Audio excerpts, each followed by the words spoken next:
नमस्कार, आप देख रहे हैं बिहार और न्यूज। मैं हूं ओम प्रकाश सिंह कुशवाहा। डेहरी प्रखंड के शंकरपुर में मां दुखहरनी मंदिर में मां दुर्गे की प्रतिमा का प्राण प्रतिष्ठा एवं सत्यचंडी महायज्ञ का आयोजन किया गया था।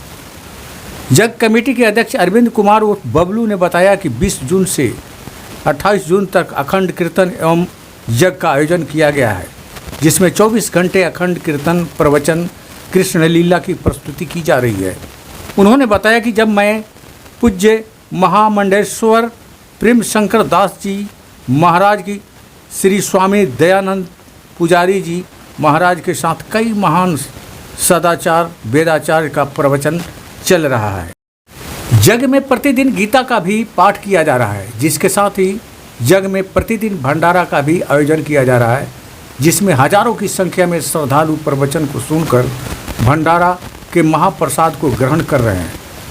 महामंडलेश्वर प्रेम शंकर दास जी महाराज ने कहा कि धर्म और संस्कृति को बचाने के लिए इस तरह के यज्ञ का आयोजन होना बहुत ही पर्यावरण के लिए जरूरी है।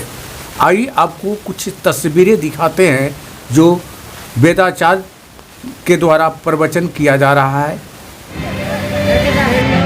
और यहाँ पर जब पुतना को अनुमति मिल गई यशोदा मैया से कि तुम दूध पिला सकती हो, तब पुतना जो है लाला को गोद में बड़ा प्यार से लिया, आंचल उठाया और दूध पिलाने के बहाने कोने में चली गई। दूध पिलाना प्रारंभ किया रहे। इसमें भी एक बड़ी राज है, दूध पिलाने में भी उसको राजा बलि की जो पुत्री थी बिंदुमाली, उसका नाम बिंदुमाली था। जब 52 भगवान वहां पर आए थे ना राजा बलि से दान लेने के लिए,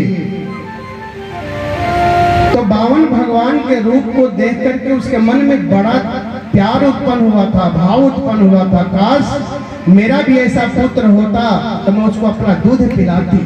बोलो बांके बिहारी लाल की जय। उसके मन में यह भाव था कि मेरा भी ऐसा पुत्र होता तो मैं उसको दूध पिलाती। भगवान ने कहा तेरा वचन मैं पूरा करूंगा।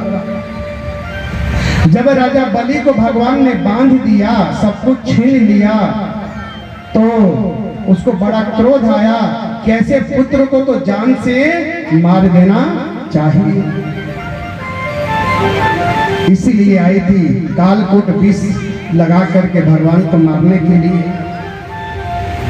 और जैसे ही दूध पिलाने लग जाती है, बाल कृष्ण तो पहले बड़े आराम से प्यार से दूध पीते हैं। दूध पीते पीते उसका रक्त का पान करने लग गए। जब रक्त का पान करने लग गए तो छटपटाने लग गई, घबराने लगे कि क्या होने लग गया, ये बालक तो मर ही नहीं रहा है, मेरा तो रक्त का पान करने जा रहा है, ये अब मेरा प्राण निकलने वाला है। और जैसे उसे घबराहट हुई, पुतना जो है नंद बाबा के महल से बाहर निकली भागने के लिए, छटपटाने लग गई, बचाओ बचाओ, बड़ी जोर से चिल्लाने लग गई। कौन बचाने दे भगवान से? भगवान कहते हैं जिसे मैं पकड़ लेता हूँ छोड़ता नहीं, और जैसे छोड़ देता हूँ वो फिर किसी से पकड़ा नहीं जाता, वो डूब जाता है। मैया तूने भाव लेकर के आई थी, आज मैं तुझे पकड़ा हूँ, तुझे ऐसे नहीं छोड़ूंगा, तुझे मुक्ति दे करके ही छोड़ूंगा। महायज्ञ है जो 20 तारीख से आरंभ हो गया है, 20 तारीख से 28 तारीख तक चलेगा। साथ में 5 मूर्तियों का शिलान्यास है, 5 मूर्तियों का यहाँ पे प्राण प्रतिष्ठा कराया जाएगा, जिसमें माँ सत्यचंडी यज्ञ के माध्यम से यहाँ पर माँ दुखहरनी दुर्गा मंदिर का, लक्ष्मी जी, सरस्वती जी, गणेश जी और शनिदेव का प्राण प्रतिष्ठा होगा। और इसका कल ही जो है प्राण प्रतिष्ठा होगा। आज इस मूर्ति का न्यास कराया गया है, न्यास करा करके नगर भ्रमण कराया जाएगा। इसके बाद कल प्राण प्रतिष्ठा कराया जाएगा। कहा जा रहा है कि यहाँ पर द्वितीय शक्तिपीठ का नाम दिया जा रहा है। अवश्य ये जो है रोहतास जिला में क्या बिहार में एक द्वितीय शक्तिपीठ के रूप में उभरा है।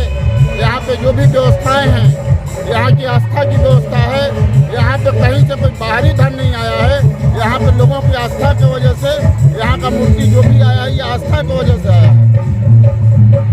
जाती है, भागती जाती है और भागते भागते अंत में क्या होता है, पुतना जो है जो देवी का रूप बना करके आई थी, लक्ष्मी का रूप धारण करके आई थी, वो रूप समाप्त हो जाता है, अपने राक्षसी प्रवृत्ति में आ जाती है और बाल कृष्ण भगवान को लेकर के आकाश मार्ग से उड़ जाती है। बोले बाल कृष्ण भगवान की।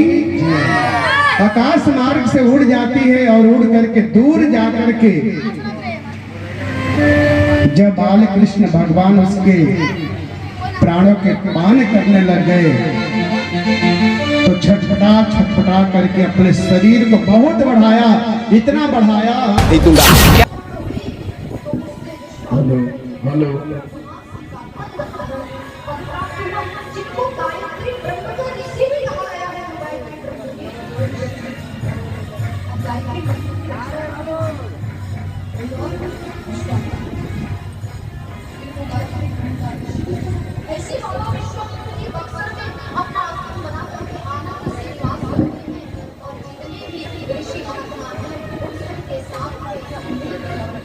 नहीं दूंगा।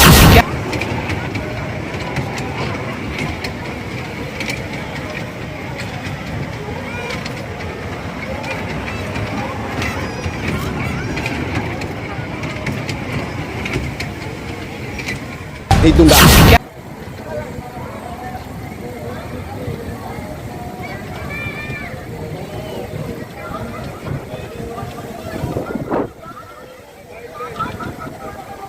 प्रभु का दर्शन करेंगे और महाराज दशरथ से राम और लक्ष्मण को मांग करके ले आएंगे, क्योंकि जब तक प्रभु नहीं आएंगे हमारे यज्ञ की रक्षा नहीं हो सकती। अब तो भगवान ही हमारे यज्ञ की रक्षा करें, ऐसा विचार विश्वामित्र जी के मन में। और एक तीर्थ, अयोध्या एक तीर्थ।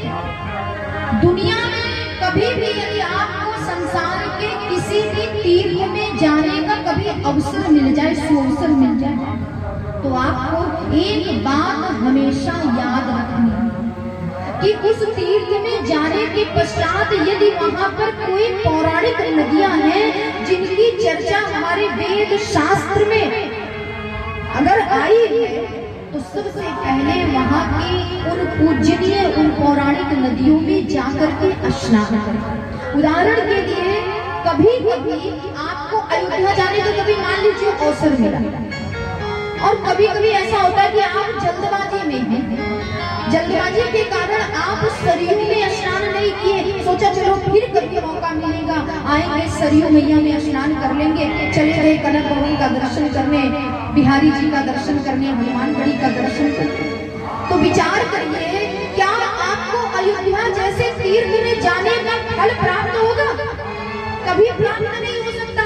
उल्टा आप अयोध्या जैसे तीर्थ में जाकर के उस तीर्थ का अपमान करके चले आते, जाके तो पुण्य कमाने हैं, लेकिन आप पाप के भागी बन के वहां से चले जाते हैं। आप काशी गए, बनारस गए और गंगा में स्नान किए बिना विश्वनाथ का दर्शन करने चले गए, तो वाराणसी जैसे तीर्थ में जाने का भी आपको फल नहीं प्राप्त हो सकता। आप नैमिषारण्य जैसे तीर्थ में गए और वहां जाकर के आपने मैया गोमती में स्नान नहीं किया और चले गए मंदिरों का दर्शन करने, तो वहां भी उस तीर्थ में जाने का फल आपको कदापि प्राप्त नहीं हो सकता। जाने अनजाने की हमें स्नान करना जरूरी माना गया है। क्यों? उदाहरण के लिए जैसे आपको कभी कभी यात्रा पर जाना पड़ता था, तो यात्रा में जाने से पूर्व आप कभी बस से जाते हैं या कभी ट्रेन से जाते हैं, तो सबसे पहले यदि आप ट्रेन से गए तो रिजर्वेशन करवाते हैं कि नहीं करवाते? करवाते हैं ना रिजर्वेशन। आप बस से गए तो सबसे पहले आप टिकट लेते हैं। तो जब तक आपने बस या ट्रेन में यदि आपको सफर करना है, यात्रा करनी है, आप टिकट नहीं लिए तो आप दंड के भागी बनते हैं और आप उस ट्रेन में उस बस में चढ़ने के अधिकारी नहीं बनते। उसी प्रकार से यदि आप तीर्थ में गए और वहां की नदियों में स्नान नहीं किया, तो उस तीर्थ में रात्रि ठहरने के अधिकारी आप नहीं बनते हैं। ये एक प्रकार से बहुत बड़ा पाप होता है। जय राम के कारण आगमन तुम्हारा कहाँ सुकरब न। आज विश्वामित्र जी से महाराज दशरथ निवेदन कर रहे हैं, प्रश्न कर रहे हैं कि हे ऋषि, किस कारण आपका आगमन हुआ, हम आपकी किस प्रकार से सेवा करें, और अपने आगमन का कारण तो निवेदन कीजिए।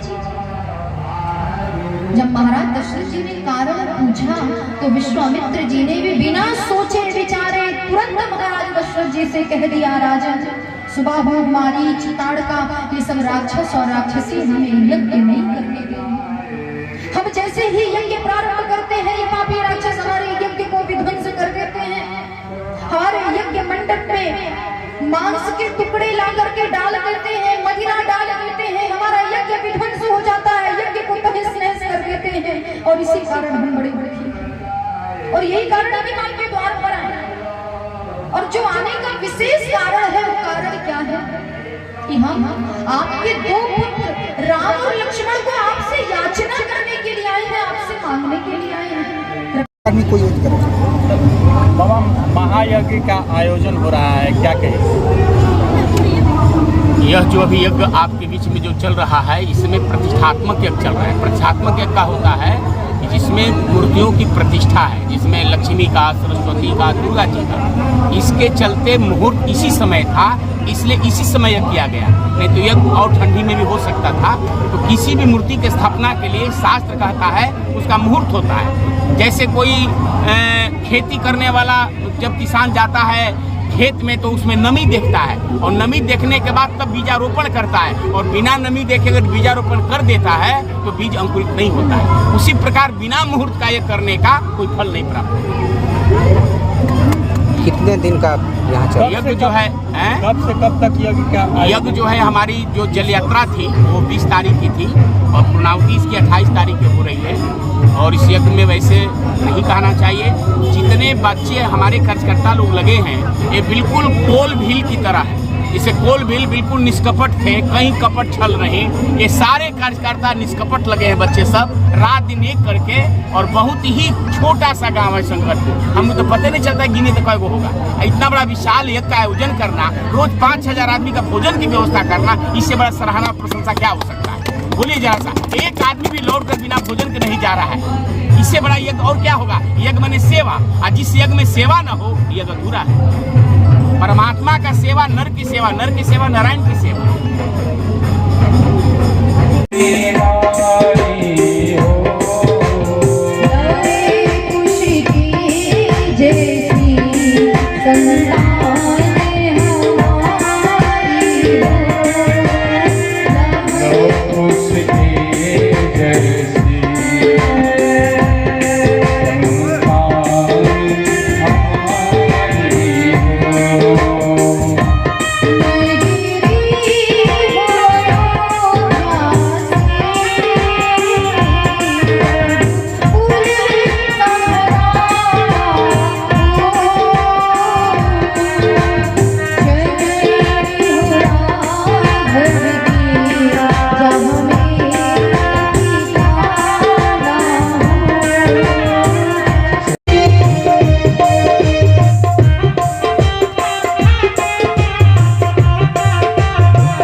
करने से हमारा अपराध कहा गया, वैश्य बहुत बड़ा अपराध।